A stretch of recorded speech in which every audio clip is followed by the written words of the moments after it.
All right, let's dive into this. Welcome to our explainer on one of the absolutely most rigorous topics in the Cambridge AS and A-Level Accounting, 9706 syllabus. We're talking about flexible budget reconciliation. Today, we are stepping into the film room. We're going to treat this like a championship game film review, decoding the examiner's defensive strategies and building a tactical playbook that's going to put you right at the top of the league table. Look at that number, 15%. Flexible budget reconciliation accounts for a massive 15% of your total marks in Paper 2. Think of this as your biggest scoring opportunity of the season, but, and this is a big but, only if you know exactly how to execute. If you miss this, you are literally leaving an enormous chunk of your final grade out on the field. We cannot let that happen.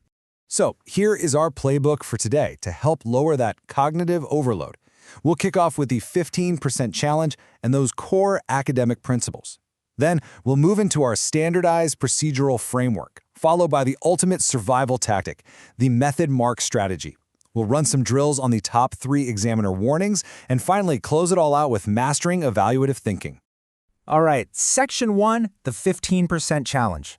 Let's pull up the pre-game scouting report. Okay, so when we look at the tape of candidates tackling a complex 15-mark Cambridge question, we typically see 2 distinct player profiles. Let's call them Alex and Sam. Now, Alex plays heavy defense, super mathematically precise, but completely freezes up and loses all speed on the open-ended essays.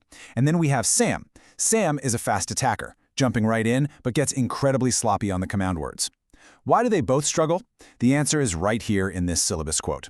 The examiner's defense is explicitly built to punish rote memorization. They want connected, conceptual understanding that you can transfer to unfamiliar contexts. If Alex just memorizes standard layouts without understanding why a variance occurred, he gets blocked. If Sam rushes through without connecting the numbers to the actual business scenario, she fumbles. We need totally adaptable understanding. Moving on to Section 2, Core Academic Principles. Time to establish your foundation. Let's break down the tape a bit more on how Alex and Sam try to attack these question zones. So many students try to just throw a dozen disconnected points at the page, hoping something, anything gets past the goalie. That's superficial breadth. But examiners, they're actively looking for analytical depth. They want logical, structured reasoning. They're checking your spatial formatting and your time allocation per mark. You need systematic analysis. They expect you to back up every single point with evidence-based reasoning pulled directly from the stimulus material. You really don't need 20 vague ideas. You need 3 or 4 deeply analyzed, rigidly structured points to secure the win. Section 3, Standardized Procedural Framework. This is all about systematic processing. Time out, quick whistle here. If you want to stay at the top of the league table this exam season, hit pause, subscribe to Ace the Exams at Ace the Exams, and enable all notifications right now so you never miss a playbook update. Okay, whistle blown, we're back in. Instead of wasting 20 minutes drawing up a perfectly formatted table or skipping it entirely to write a sloppy paragraph, you need a strict procedural framework. Think of this as a 60-second rapid trend extraction drill. Step 1, deconstruct the question. 2, extract the relevant data from the stimulus. 3, select your analytical framework. 4, execute with clear notation. 5, verify your results. And 6, present with correct terminology. Run this exact play step by step, and you will systematically dismantle any unfamiliar past paper without breaking a sweat.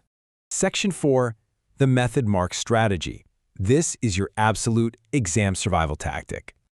Picture this. You're watching the tape, and Alex and Sam hit a massive roadblock trying to counter a really intricate evaluation prompt on flexible budget reconciliation. Their final profit calculation is off by a few $1,000s. Is it game over? No way. The method mark strategy is your ultimate safety net. It's the practice of systematically showing all your working and your thought process. The principal examiner reports scream this from the rooftops. Students hemorrhage marks by just writing down a final answer.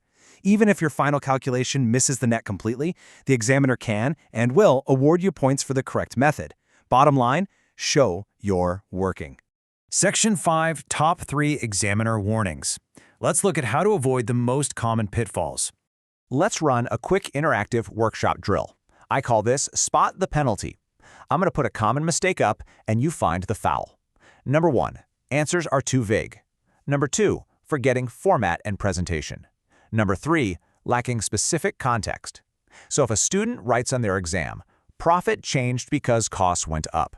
Boom, penalty flag.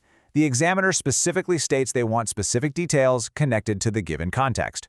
Which specific costs, variable or fixed, by exactly how much, based on what specific flexible budget assumption. Don't give the examiner a reason to penalize you. Now, how do we fix those sloppy mistakes? You have to use strict presentation conventions. When examiners flag poor format, vague terms, and sloppy working, your championship correction is right here. Use proper headings, apply correct terminology, and include clear annotation. When you format your flexible budget reconciliation cleanly, the examiner doesn't have to go digging through the mud to find your brilliant insights. You are guiding them directly to your points. And finally, Section 6, Mastering Evaluative Thinking. This is higher order assessment. All right, so Alex and Sam are still stuck on that roadblock. To clear the path and secure those highest tier marks, I'm drawing up a tactical playbook, play right on the screen. The PEL formula. Point, evidence, explanation, link.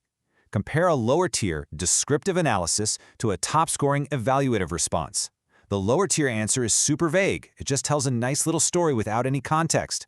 But a top-scoring response, it actively questions assumptions. It considers alternative perspectives. It justifies every single decision with hard evidence extracted straight from the stimulus. It doesn't just describe what happened on the field, it evaluates exactly why it matters. To build that absolute bulletproof higher-order argument, you have to execute these specific components. You need to identify similarities and differences. You must use comparative connectives, words like however, conversely, or in contrast. You've got to identify the limitations and assumptions made in the data. Consider alternative interpretations, and ultimately, draw justified conclusions on the relative importance of your points. If we look at the tape now, Alex and Sam's newly optimized full-mark answer string looks incredible because they're doing exactly this. They aren't just summarizing anymore, they are evaluating. As we get into our final championship recap, here is a vital piece of your game day preparation checklist. Use this memory hack, create a simple, punchy acronym for the key factors affecting flexible budget reconciliation. Whether it's shifts in sales volume, variable cost changes, or fixed cost allocations, having a mental acronym will lock in your context and let you instantly retrieve those essential factors when the clock is ticking and the pressure is on in the exam room. Well, we've scouted the examiner, we've drawn up the procedural framework, and we've totally mastered evaluative thinking. The real difference between an average grade and sitting at the very top of the league table isn't just what you know in your head, it's how clearly you can prove it on paper. So as you head into your next past paper, the only question left to answer is, are you ready to show you're working? Before you go, make sure to subscribe to AC Exams at AC Exams, smash that notification bell, and drop a comment below with your current tier and your goal grade. Let's get to work.